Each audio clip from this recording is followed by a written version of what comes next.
Alright, this is a quick video. I want to show you on a little trick I learned from little Susie Orman, which I'm sure that everyone's heard of her by now. Ormans or whatever. Anyhow, this I was looking online all over for credit consolidation and how to get your credit cards paid off, and what if you do can't afford it, because I'm like everyone else, I'm broke. And first off, this video is not trying to sell you something. You're not going to see any links on the bottom of my page saying click on this and I'll show you in great detail. I'm just telling you what I did, and it worked for me, and it'll work for you too, because I'm going to show you that what the banks are doing is really fraudulent, and that's why you can do it. Anyhow, this video is great. Just do exactly what she says, and you'll get your credit back faster than if you weren't, because I did it. And I mean, after I finally settled, which this will explain you how to do it on your own. After I finally settled, I was actually on Amazon, and it said you can get a 50% off coupon or some ridiculous thing if you sign up for this credit card. You don't even have to get the credit card. So I was like, great, I'm not going to get the credit card anyhow, so I'll sign up for it. I signed up for it, and a month later I got a credit card in the mail for $3,000, and my credit was $500 before I did this. So anyhow, like I said, I'm not trying to sell you anything. Watch the video. You can do it yourself and knock yourself out. All right? People out there who are finding yourselves not able to pay your credit card debt. Thinking, oh, look what I got in the mail.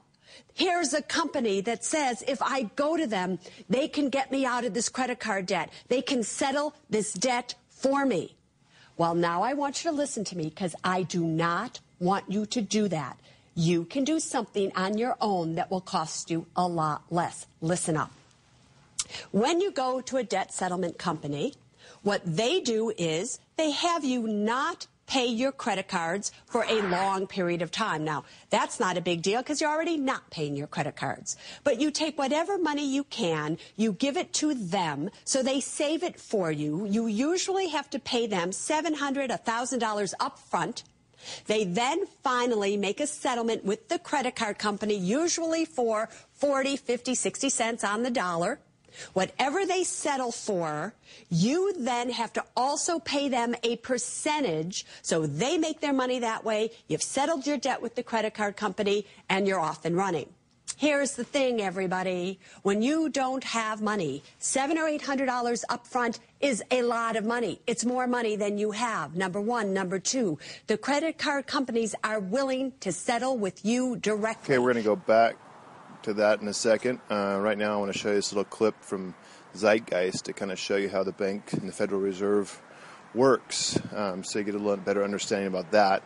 Then we'll go back to Susie Orman in a second to finish her spiel up, and you can get a better idea of how I did what I did and how you can do what you do, and everyone works out. The banks get paid, you get paid, you get your credit card back. You don't have to be stuck in this hole all the time, and everything's beautiful again. A number of years ago, the Central Bank of the United States, the Federal Reserve, produced a document entitled Modern Money Mechanics. This publication detailed the institutionalized practice of money creation as utilized by the Federal Reserve and the web of global commercial banks it supports. On the opening page, the document states its objective. The purpose of this booklet is to describe the basic process of money creation in a fractional reserve banking system. It then proceeds to describe this fractional reserve process through various banking terminology, a translation of which goes something like this.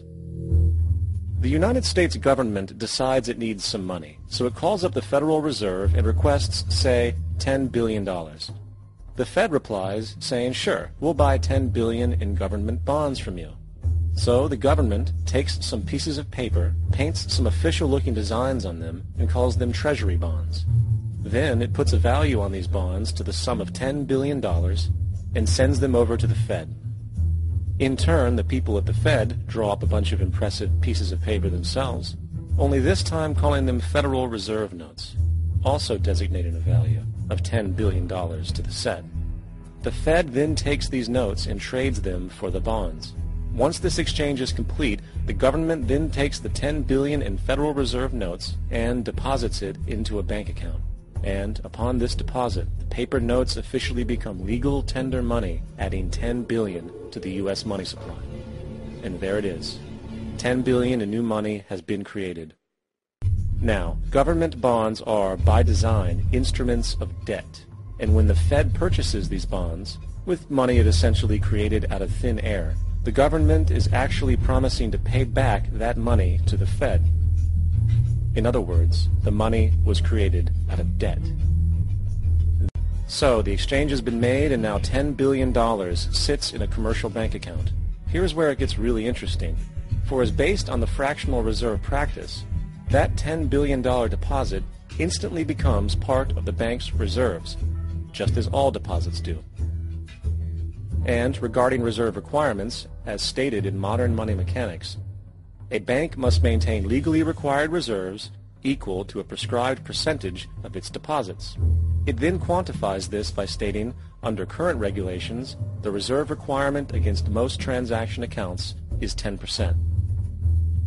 This means that with a $10 billion deposit, 10%, or $1 billion, is held as the required reserve, while the other $9 billion is considered an excessive reserve and can be used as the basis for new loans.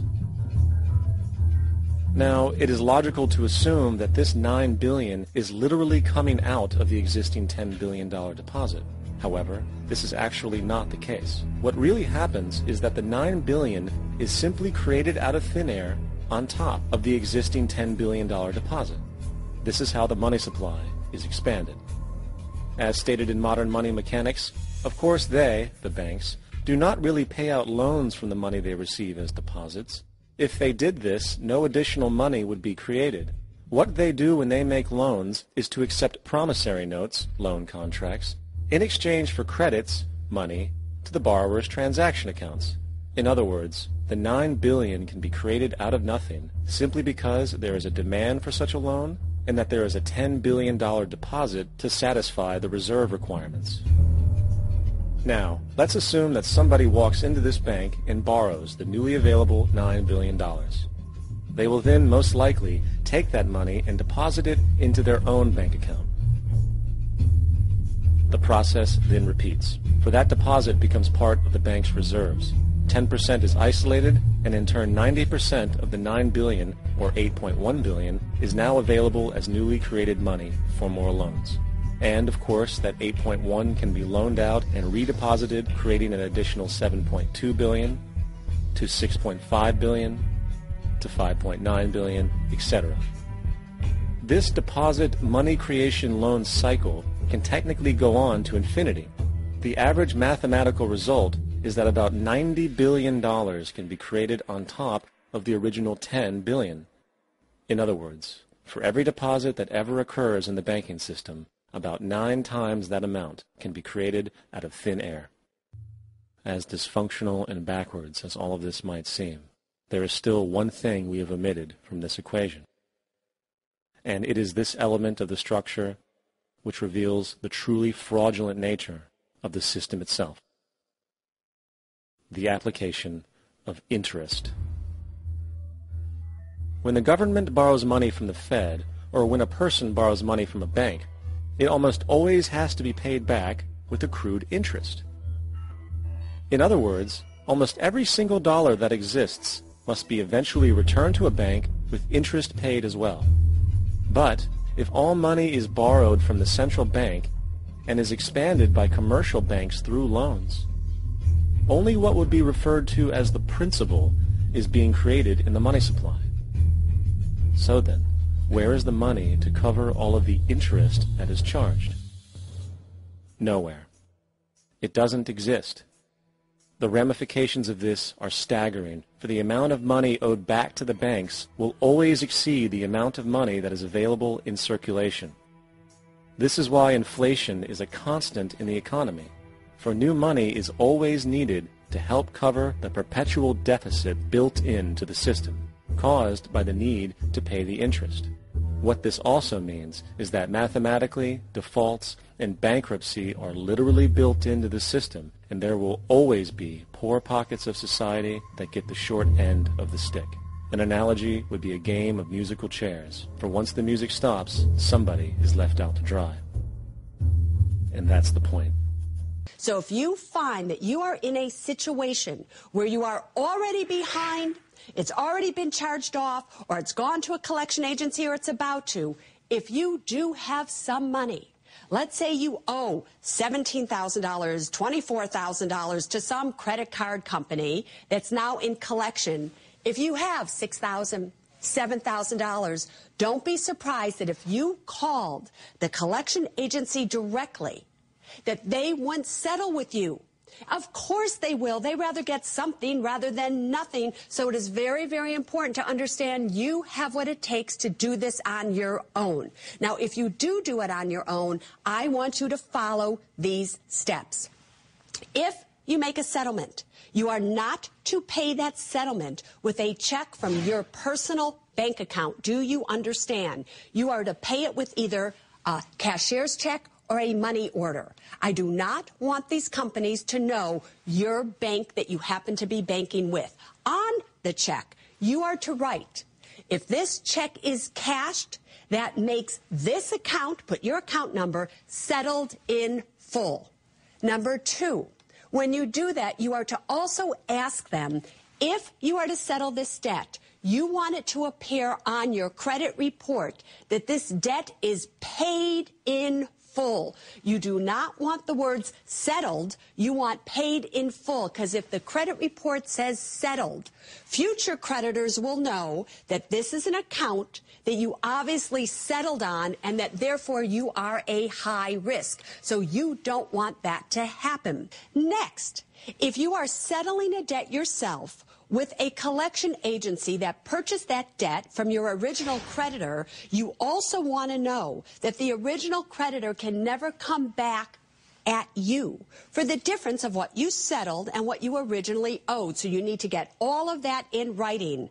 And last but not least, you need to understand that it is possible that you will owe income taxes on the amount of money you settled for and the original amount of money that you owed. So let's say you owed $20,000, you settled for $7,000. It's possible that you could owe taxes on that $13,000 difference. Therefore, you should always ask the collection agency to please state that you will not owe taxes on this money.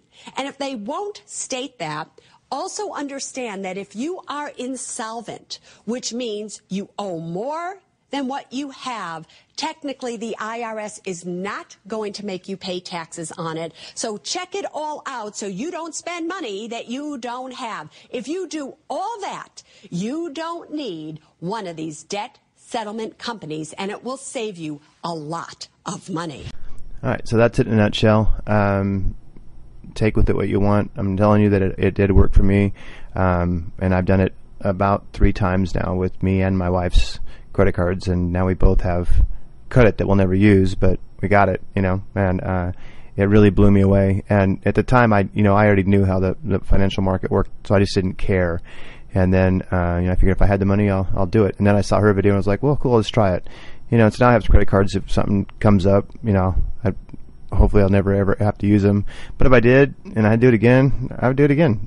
I don't care. They're the ones who are getting the financial bailouts and making billions and billions of dollars and then sending that money offshores, and they're the ones who are crashing our economy. So why would we care about them? All right. Talk to you later. Please, if you like this video, subscribe and comment and click like. It helps me out a lot. All right.